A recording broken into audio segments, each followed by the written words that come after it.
Nii, head vaatajad, nüüd oleme kinni püüdnud EKRE volikogu esimehe ja Pärnu ringkonna juhi Valmar Veste.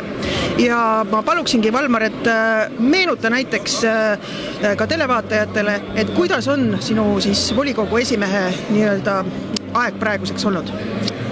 Ja tere ka minu poolt. Väga põnev aeg on olnud, et volikogu kogunes sellel perioodil 3 korral ja igal perioodil oli midagi sellist erakordset, mis muutis selle volikogu eriliseks. Esimene oli näiteks kohe, kus erakond kritiseeris valitsust Lihula ausamba likvideerimise osas. Teine oli, mis viitaski põhiseaduse muudatuse, mis puudutas valimisi, kohalike omavalitsuste valimisi. Ja viimane energeetika, mis on väga oluline, et ega volikogu on meil töökoht ja nii tõsine on, et kõik on huvitav, väga vägev on.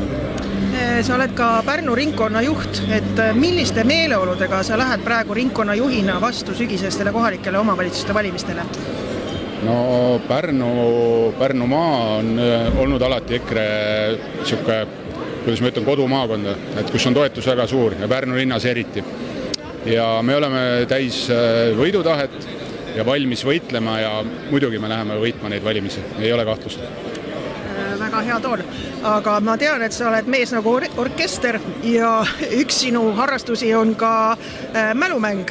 Ja nüüd ma teengi sulle väikese mälumängu ja küsin tsitaadi kohta ja sina pead arvama tsitaadi autori. Nii, ja ma kohe alustan.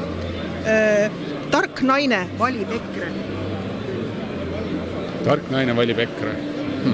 Ma pakun, et see tundub, paneb mind piinlikus olukorda, mälumäng on küll, aga ma pakun, et see on erakonna esimees Martin Helme. Martin Helme ei ole, aga see on üks kunagisi meie erakonna volikogu esinaisi ja see on Evelin Poolamets ja see kuulub temale. Nii, aga no nüüd see on küll lihtne. Meie oleme õigel poolel ajalugu.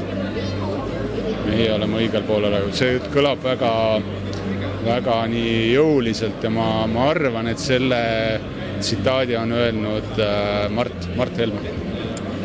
See oli Martin. Väga hea, no näed, vähemalt midagi sündi. Nii, no nüüd sellega sa ei eksi. Nii, kõige paremini aitab kõiki ettevõtteid see, kui me suudame tarbimist vähendada elektrimolekule, kuidagi juurde ei tule. Ja see on see meie super inimene, ma ütleks isegi. Keepi ei ole küll näha, ta lendabki sellise kiirusega, kes meid Euroopas siis esindab Kaja Kallas, ma pakun. See on õige vastus. Aitäh sulle, Varmal, selle lustaka mängu eest. Aitäh sulle.